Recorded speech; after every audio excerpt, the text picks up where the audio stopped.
ओम पितृगणाय विहाय जगतधारिणी धीमहि तन्नो पितरो प्रचोदयात्। आप सभी को पितृ अमावस्या की हार्दिक शुभकामनाएं। आज हम सुनेंगे सर्व पितृ अमावस्या की कथा। श्राद्ध पक्ष में सर्व पितृ अमावस्या का बहुत अधिक महत्व है। यह पितरों को विदा करने की अंतिम तिथि है। अगर कोई श्राद्ध तिथि में किसी कारण से श्राद्ध ना कर पाया हो या फिर श्राद्ध की तिथि मालूम ना हो तो सर्व पितृ श्राद्ध अमावस्या पर श्राद्ध किया जा सकता है। इस तिथि पर इस कथा को श्रवण किया जाता है। एक बार अछोदा ने 1000 वर्ष तक तपस्या की, जिससे प्रसन्न होकर देवताओं के पितृगण अग्निश्वात और बहिष्पद अपने अन्य पितृगण अमावसु के साथ अछोदा को वरदान देने के लिए अश्विन अमावस्या के दिन उपस्थित हुए। उन्होंने अछोदा से कहा कि हे पुत्री, हम सभी तुम्हारी तपस्या से अति प्रसन्न हैं, इसलिए जो चाहो वर मांग लो। लेकिन अक्षोदा ने अपने पितरों की तरफ ध्यान नहीं दिया और वह अति तेजस्वी पितृ अमावसु को अपलक निहारती रही। पितरों के बार बार कहने पर उसने कहा, हे भगवान, क्या आप मुझे सचमुच वरदान देना चाहते हैं? इस पर तेजस्वी पितृ अमावसु ने कहा, हे अक्षोदा, वरदान पर तुम्हारा अधिकार सिद्ध है, इसलिए निसंकोच कहो। अक्षोदा ने कहा, भगवान, यदि आप मुझे वरदान देना ही चाहते हैं तो मैं तत्क्षण आपके साथ रमण कर आनंद लेना चाहती हूँ। अक्षोदा के इस तरह कहे जाने पर सभी पितृ क्रोधित हो गए। उन्होंने अक्षोदा को श्राप दिया कि वह पितृलोक से पतित होकर पृथ्वी लोक पर जाएगी। पितरों के इस तरह श्राप दिए जाने पर अक्षोदा पितरों के पैरों में गिरकर रोने लगी। इस पर पितरों को दया आ गई। उन्होंने कहा कि अक्षोदा, तुम पतित योनि में श्राप मिलने के कारण मत्स्य कन्या के रूप में जन्म लोगी। पितरों ने आगे कहा कि भगवान ब्रह्मा के वंशज महर्षि पराशर तुम्हारे पति के रूप में प्राप्त होंगे। तुम्हारे गर्भ से भगवान व्यास जन्म लेंगे। इसके उपरांत भी अन्य दिव्य वंशों में जन्म लेते हुए तुम श्राप मुक्त होकर पुनः पितृलोक में वापस आ जाओगी। पितरों के इस तरह कहे जाने पर अक्षोदा शांत हुई। अमावसु के ब्रह्मचर्य और धैर्य की सभी पितरों ने सराहना की एवं वरदान दिया कि यह अमावस्या की तिथि अमावसु के नाम से जानी जाएगी।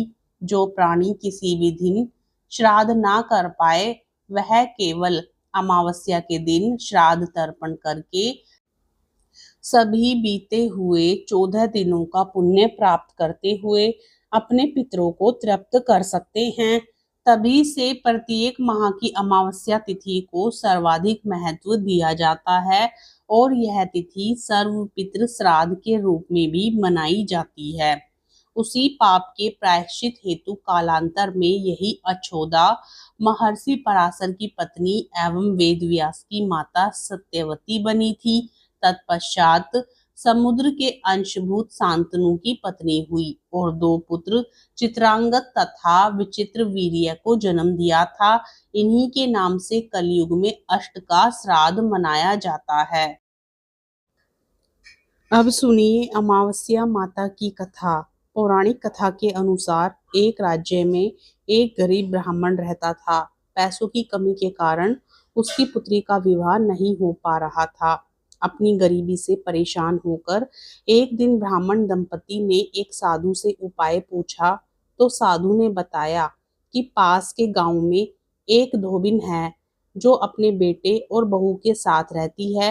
यदि आपकी बेटी उस धोबिन की सेवा करे तो धोबिन खुश होकर उसे अपनी मांग का सिंदूर दे देगी, जिससे कन्या का विवाह तय हो जाएगा। यह सुनकर कन्या धोबिन के घर जाकर सारा काम करने लगी और इसका पता धोबिन व उसकी बहू को नहीं चल पाया। एक दिन धोबिन ने अपनी बहू से पूछा कि तुम इतना सारा काम इतनी जल्दी कैसे कर लेती हो? तो वह बोली कि मुझे लगा कि आप यह सारा काम करती हो धोबिन चौंक गई और उसने नजर रखना शुरू किया। धोबिन ने जब सुबह उठकर देखा तो एक कन्या चुपचाप उसके घर का सारा काम कर रही थी। कई दिनों तक ऐसा चलता रहा। एक दिन धोबिन ने कन्या से कारण पूछा। कन्या ने साधु द्वारा कही गई सारी बात धोबिन को बता दी। उसकी बात सुनकर धोबिन ने अपनी मांग का सिंदूर उसे दिया और उसी समय धोबिन के पति की मृत्यु हो गई। उससे दुखी होकर कन्या घर से निकल पड़ी और एक पीपल के पेड़ के पास पहुंचकर 108 ईंटों के टुकड़े लिए और उन टुकड़ों को 108 बार परिक्रमा करके एक एक बार फेंकने लगी। कन्या ने ऐसा करने से धोबिन का पति जीवित हो गया। पीपल के पेड़ की परिक्रमा के कारण कन्या को शुभ फल की प्राप्ति हुई। अमावस्या के दिन पूजा करने के लिए सबसे पहले ब्रह्म मुहूर्त में उठकर सभी कामों से निवृत्त होकर स्नान करना चाहिए। इस दिन गंगा स्नान जरूर करें।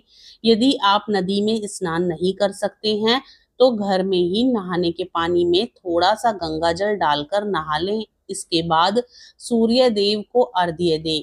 इस दिन भगवान शिव और माता पार्वती की पूजा करने से विशेष कृपा प्राप्त होती है। अमावस्या के दिन अपनी योग्यता के अनुसार दान पुण्य जरूर करें। इससे हर मनोकामना पूरी होती है।